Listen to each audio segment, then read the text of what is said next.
Tujuan SMK sih simpelnya sih mempersiapkan anak kerja sama orang boleh, ataupun kerja sendiri. Dunia industri sekarang tuh seperti apa sih? Yang perlu dipersiapkan itu apa? Bukan cuman skill ternyata.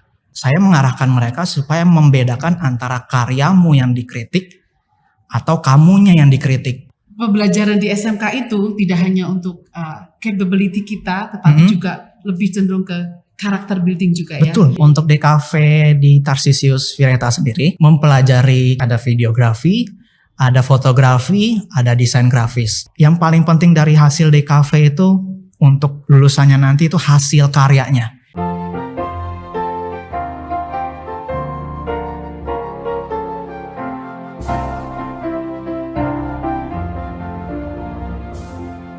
Selamat pagi semuanya. Jumpa kembali di podcast official YBHK. Sukses bersama YBHK. Kali ini kita akan kedatangan seorang guru dan kita akan berbincang dengan seorang guru di SMK Tarsisius Vireta. Oke, langsung saja kita akan bertemu dengan Pak Adit. Oke Pak Adit, silakan untuk memperkenalkan diri. Oke, terima kasih banyak kesempatannya dan waktunya untuk saya bisa jadi tamu di sini. Perkenalkan, nama saya Aditya Agus Wahyudi.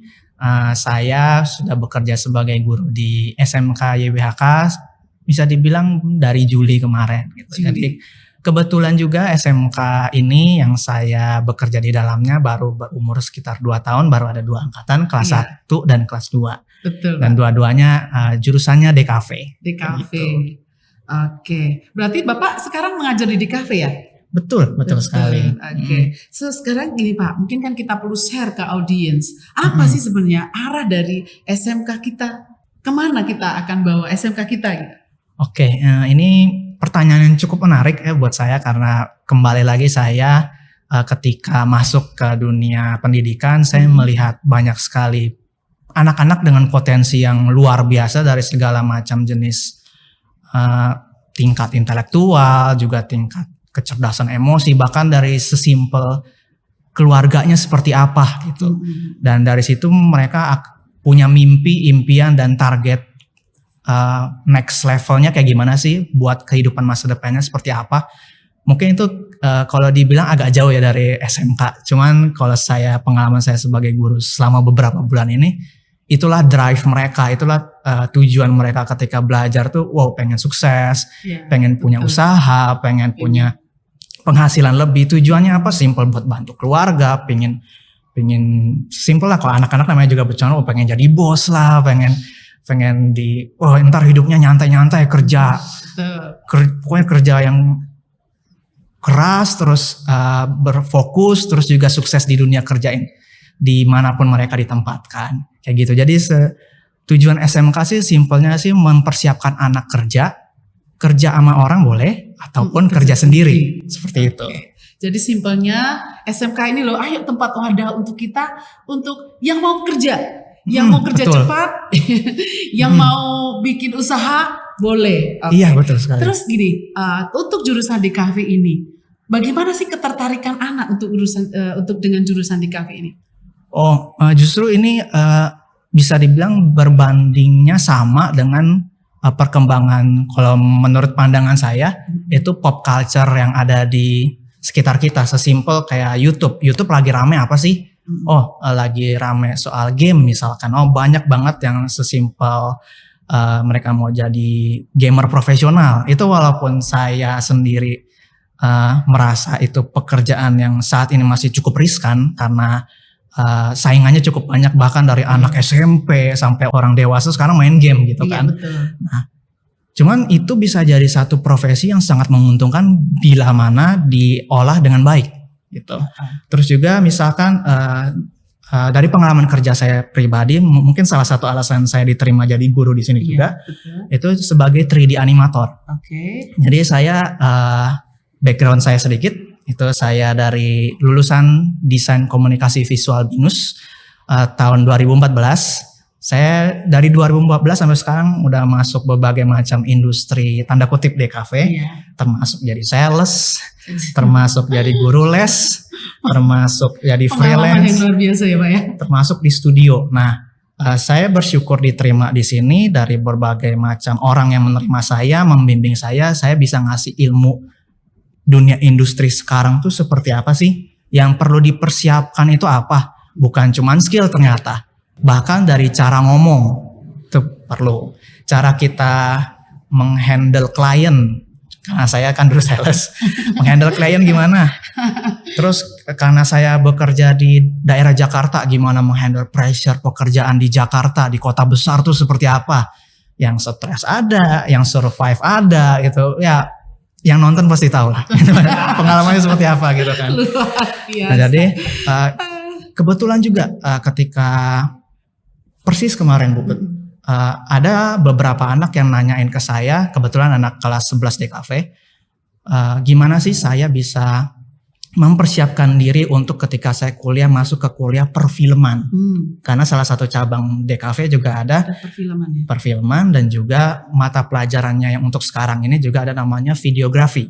Jadi mempelajari cara membuat video dan macam-macamnya. Dan anak ini menanyakan soal gimana bisa survive.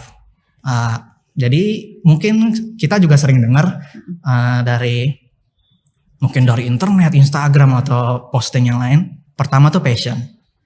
Kenapa? Mungkin mereka nggak gitu jelasin secara pasti. Cuman passion itu membuat kita tuh bisa tahan kalau dikatain. Kalau saya ngomong kasar gitu ya. Oh, karyamu jelek. Kadang-kadang saya pernah nanya beberapa anak di kelas. Ketika kamu dibilang karyamu jelek, kamu marah nggak? Ada yang marah. Namanya juga anak usia SMA, SMK kan ya hormonnya kan lagi begitulah gitu kan. Jadi ketika mereka emosi. Padahal saya mengarahkan mereka supaya membedakan antara karyamu yang dikritik atau kamunya yang dikritik. Nah, itu membedakan itu. Jadi kita dari segi profesionalitas, dari segi mental bisa kebangun di situ. Gitu. Itu SMK juga menyiapkan diri ke sana. Karena mayoritas pekerjaan atau tugas-tugas pelajaran di SMK lebih ke berbasis praktek. Saya kasih mereka tugas, mereka mengerjakan individu atau tim. Lalu saya kasih feedback.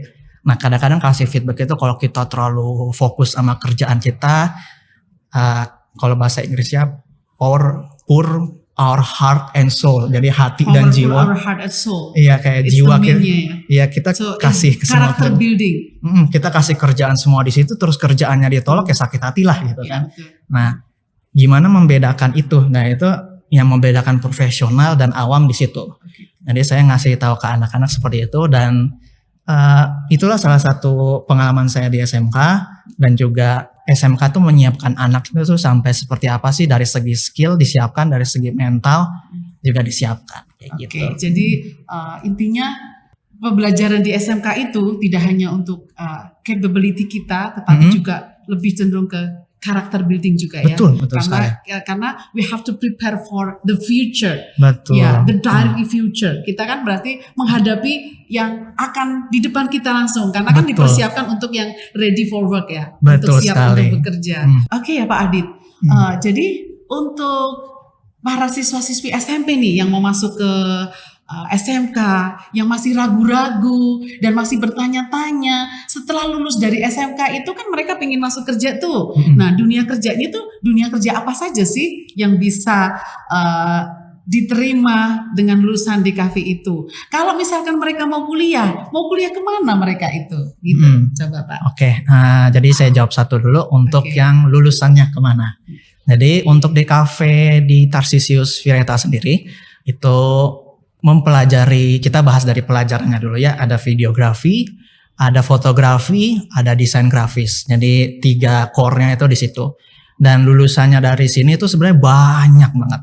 Sesimpel ketika kita belajar videografi, kita sekarang semuanya punya smartphone, semuanya punya kamera dan semuanya bisa bikin video. Nah, ketika seseorang bisa bikin video, setidaknya dia bisa mempromosikan apa yang ia mau. Contoh produk mereka atau diri mereka sendiri gitu. Atau siapa yang lulus dari sini mau jadi selebritis, bisa ngerekam diri sendiri selfie, traveling kemana-mana, asal punya kemampuan videografi yang baik, maka hasilnya akan jadi jauh lebih bagus gitu. Itu satu. Bisa jadi lulus untuk kerja sendiri itu bisa, karena punya aset berupa smartphone.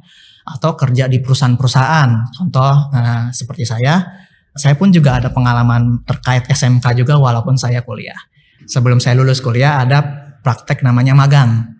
Nah, ketika magang itu saya dapat satu tempat selama 3 bulan dan itu lancar. Dan ternyata ketika saya mau masuk ke perusahaan itu udah menerima anak SMK. Gitu. Jadi saya bisa dibilang kesel campur kagum juga ya di situ gitu. Oh ternyata selama saya satu semester belajar lagi ternyata posisi udah diisi gitu. Ternyata anak SMK tuh kualitasnya tuh pelan-pelan meningkat gitu. Nah, kebetulan perusahaan yang saya tempat magang itu perusahaan properti. Jadi perusahaan yang menangani iklan-iklan perumahan, interior eksterior kayak gitu. Jadi itu nama pekerjaannya ada 3D animator atau 3D modeling. Nah, itu udah banyak yang kita bisa lihat perusahaan-perusahaan. Contoh perusahaan yang saya bekerja di dalamnya itu ada beberapa termasuk MNC Animation Studio gitu. Nah itu di dalam MNC sendiri untuk membuat film contoh itu ada banyak orang yang bekerja di dalamnya. Mayoritas bisa dibilang kalau ditaruh di persentase sekitar 70% tuh anak DKV. Nah gitu, jadi kayak orang yang megang kamera itu orang DKV. Terus orang yang mengerjakan karakternya supaya bergerak. Contohnya saya anak DKV. Terus orang yang membuat karakternya dari nol sampai berbentuk itu anak DKV gitu. Jadi macam-macam. Dan kalau saya jujur soal dunia DKV, yang paling penting dari hasil DKV itu untuk lulusannya nanti itu hasil karyanya. Hasil karyanya itu harus sebaik mungkin supaya bisa diterima dimanapun. Sesimpel juga misalkan kalau ada yang kerja mungkin ke orang tuanya sendiri kayak lanjutin bisnis orang tua gitu. Oh, contoh bisnis orang tua saya itu jual beli barang material bangunan. Nah itu kan saya bisa promosiin dengan pengetahuan saya di dunia DKV, videografi, saya bisa promosiin lewat video, terus saya bisa fotografi supaya produknya ya mungkin kelihatan lebih bagus daripada aslinya gitu kan. Nah, jadi lebih laku gitu. Iya betul. Terus juga desain grafis saya bisa mempromosikan produk yang orang tua saya jual di medsos gitu. Seperti itu. Jadi sesimpel kalian lihat tukang jual teh di samping jalan itu kalian lihat iklannya itu udah desain grafis. Sesimpel itu kerjaan desainer grafis lulusan DKV SMK itu minimal bisa seperti itu menghasilkan karya seperti itu gitu. Luar biasa. Jadi intinya untuk anak-anak yang mau masuk, terutama anak SMP yang mau masuk ke jurusan DKV di SMK Tarsius Inspireta, jangan ragu-ragu. Betul sekali. Setelah lulus siap kerja. Benar. Dan gak usah khawatir, di setiap perusahaan pasti membutuhkan lulusan DKV, betul Pak? Betul sekali. Oke. Pertanyaan berikutnya nih, keterkaitan antara bidang profesional Bapak dengan SMK sekarang ini seperti apa? Ini pertanyaan yang cukup menarik dan personal juga saya karena memang kalau di runut-runut saya seperti saya bilang sebelumnya lulus tahun 2014 saya masih muda ya Pak ya? Ya puji Tuhan masih.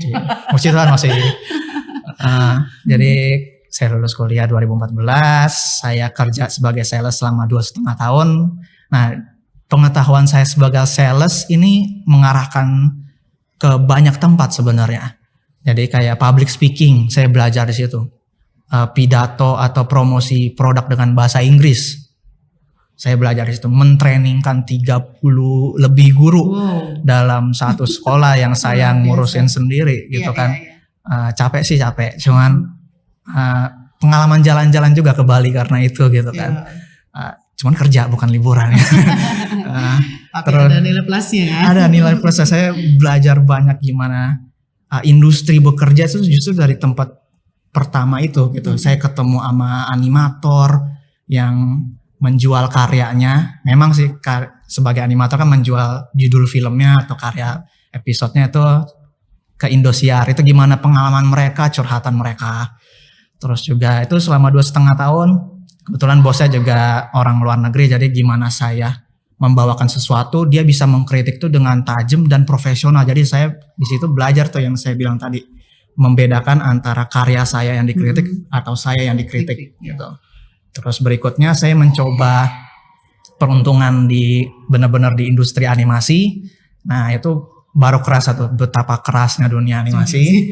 Karena seperti kita tahu, mungkin desainer grafis yang nonton video ini juga tahu, kita terbiasa lembur, dibiasakan lembur malah. Dibiasakan gitu untuk kan. lembur. Nah, Dan akan biasa. dan untuk akan lembur. biasa dan mungkin jadi salah satu jalur yang biasa dilewatin dia juga, kayaknya harus nih lembur. Iya. Kayak mungkin Depend on the project lah ya. depend on project and person juga gitu. Ada yang tipe yang kayak deadline-nya 10 hari, 3 hari santai, 3 hari santai, deket-deket baru stres gitu kan.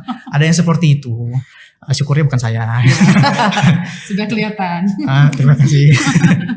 Jadi di studionya ini saya belajar gimana kerasnya industri kita gitu. Jadi disitulah pentingnya mental, pentingnya gimana membedakan karya yang dikritik dan kita yang dikritik. Terus juga gimana cara workflow kerja orang internasional ketika diimplementasikan ke industri Indonesia seperti apa, dan jalur tanda kutip jalur duitnya Ya. itu gimana gitu, cara para bos-bos itu mikirin duitnya terus ngarah ke kita itu seperti apa, itu saya pelajarin selama sekitar 1 tahun gitu.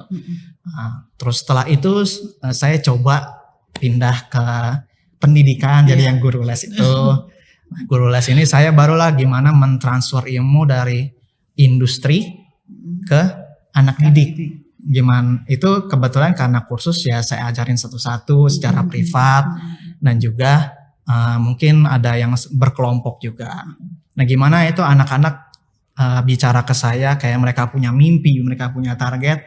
Cuma kadang-kadang ketika saya udah lihat mimpinya dan fakta di lapangan, nih saya mesti ngatur dulu supaya dia jangan masuk, jangan sampai shock gitu. Jangan sampai culture shock lah kita bilang gitu ya. Ketika masuk ekspektasinya tinggi, ternyata sekeras itu gitu. Saya punya penggambaran seperti ini ketika industri yang berlaju sangat cepat, cuman diimbangi dengan pendidikan yang kurang. Jadi ibaratin industri itu berjalan seperti kereta cepat wush gitu. Sangat cepat. Ini lagi jalan nih keretanya. Tiba-tiba ada gerbong baru, anak baru yang nempel di belakangnya. Gimana? Kecepatannya apakah berkurang? Apakah gerbongnya nanti rusak yang baru itu? Apakah gerbong nanti diganti sama yang baru lagi gitu kan? Jadi saya mengibaratkan seperti itu gitu. Jadi industri yang sekarang sangat cepat perlu diimbangin dengan pendidikan juga yang terus update, terus yang berbasis IT tentunya, terus juga yang mengarahkan kita ke depan tuh seperti apa sih, jadi 2 step ahead lah gitu. Kayak kita ngelihat ke depannya tuh udah ngelihat tren kayak gitu. Nah di situ saya belajar seperti itu.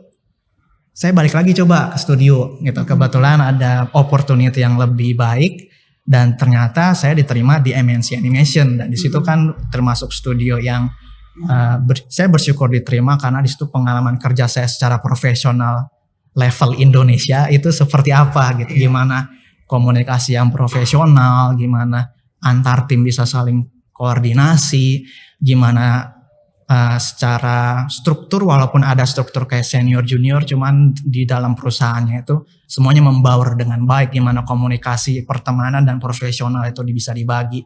Jadi di situ belajar mendewasakan karakter juga di situ gitu. Nah, dari situ saya dapat panggilan untuk mengajar di sini. Jadi saya mudah-mudahan saya berdoa juga Tuhan melancarkan usaha saya untuk mentransfer ilmu dengan baik sepanjang saya diterima di sini juga. Seperti itu. Oke, jadi pengalaman Bapak dari yang di dunia bisnis lah ya, sekarang masuk ke dunia pendidikan, dan sudah berapa bulan ini mengajar ya? Iya. Belum 1 tahun kan ya? Belum, ini baru tahun ajaran ini saya mulai. Iya, baru beberapa bulan ini mengajar. Jadi perasaannya itu seperti apa? Lebih valuable mungkin ya, karena bisa sharing knowledge untuk anak-anak. Atau seperti apa? Kalau dibilang untuk awal-awal sih seru sih, mengajar anak-anak dengan bisa dibilang punya mindset yang berbeda, terus juga punya ide dan bisa dibilang jalur yang berbeda dari saya dulu gitu. Ketika saya melihat perkembangan mereka, gimana mereka menganalisis, terus juga memproses informasi yang saya kasih, pelajaran yang saya berikan, dan juga mau diarahin kemana nih jalur hidup mereka gitu, karir mereka nanti gitu. kelihatannya menarik gitu. Kebetulan saya juga ketemu beberapa senior juga di tempat saya bekerja di SMK ini yang udah 20 tahun lebih mengajar. Saya sesimpel kayak lagi siapin materi atau siapin pelajaran di kantor, tiba-tiba ada alumni masuk, datang nongkrong di ruang guru, ngobrol-ngobrol gitu, gimana Seru ya Pak ya? karirnya gimana sekarang, oh sekarang udah punya anak, oh sekarang udah di Pantai Indah Kapuk, oh sekarang udah di macem-macem gitu kan. Nah jadi saya lihat karir sebagai guru tuh selain sharing ilmu juga mungkin agak lumayan berat juga, karena bisa dibilang menentukan nasib anak-anak ini juga. Betul, gitu. iya. Ini mungkin bukan cuman untuk guru SMK ya, pokoknya semua all the teachers ya. all the teachers gitu. Jadi pas saya ngelihat seperti itu, oh ini penting banget nih posisi di sini gini, kayak krusial banget gitu untuk Indonesia Emas 2045 gitu kan. Iya. Jadi ya saya ngelihat selama saya diterima di sini, saya semaksimal mungkin ngasih ilmu, transfer ilmu sebaik yang saya bisa, dan semoga baik juga hasilnya seperti Luar itu. biasa. Sudah mulai menikmati ya Pak? Iya, Being teachers, betul. ya. Oke, satu lagi mungkin pertanyaannya Pak. Jadi pembelajaran di SMK Tarsisius Wireta itu kan pembelajaran berbasis IT ya Pak? Betul, Oke, betul. mungkin bisa untuk share seperti apa sih pembelajaran berbasis IT di SMK Tarsisius Wireta? Oke, pembelajaran berbasis IT yang dimaksud di sini lebih ke mengutamakan mindset yang lebih luas dan terkoneksi. Gitu. Yang saya maksud ketika kita membahas satu topik, kita kaitkan dengan topik yang lain. Contoh, salah satu mata pelajaran di SMK DKV Tarsisius Wireta ini adalah desain publikasi. Nah, kebetulan saya mengajarkan desain grafis. Jadi saya bisa menyambungkan desain grafis dengan desain publikasi yang diajarkan oleh guru lain. Jadi masing-masing mata pelajaran akan saling mendukung, dan juga resource dan aset yang dipakai bisa sama juga gitu. Dan IT yang dimaksud juga komputer, HP, itu kita manfaatkan secara edukatif tuh sebaik mungkin. Walaupun pasti ada challenge-nya juga, karena anak-anak yang namanya juga anak-anak bisa pakai itu mungkin terlalu tidak terkontrol. Nah, itu tugas guru juga untuk punya ketegasan untuk gimana memakai alat-alat device tersebut gitu. Jadi internet kita pakai untuk edukasi sebaik mungkin, terus juga resource yang dipakai kita juga kontrol sebaik mungkin supaya ketika nanti hasilnya itu bisa saling terkoneksi, dan juga ilmu yang didapat tuh yang paling update dari industri dan dari resource aslinya langsung kayak gitu. Luar biasa. Jadi intinya dengan jurusan DKV juga istilahnya mengedukasi penggunaan dari handphone dan gadget dan sebagainya yang saat betul. ini memang tidak bisa dihindarkan ya Pak. Betul Oke, sekali. satu lagi, boleh kasih pesan dan kesan kepada anak-anak, terutama mungkin kepada anak-anak di jenjang SMP supaya mereka tidak ragu dan optimis untuk masuk ke jurusan DKV di SMK Tarsisius Wireta. Oke, kalau pesan dari saya sendiri, pilih sesuai passionmu, dan untuk jurusannya sendiri sebenarnya macam-macam deh yang dipersiapkan sama SMK sendiri. Misalkan contoh DKV untuk yang kalian suka film, yang suka games, yang suka produk-produk pop culture gitu. Atau SMK juga sebenarnya ada macam-macam juga yang lebih spesifik lagi, misalkan animasi. Jadi spesifik selama 3 tahun nanti kalian belajar bikin animasi dari nol sampai jadi kayak gitu. Ada juga yang kelistrikan atau yang mesin, itu macam-macam. Jadi misalkan kalian dari sekarang udah tahu kalian mau jadi apa, udah ada target mau jadi apa, pilihlah SMK.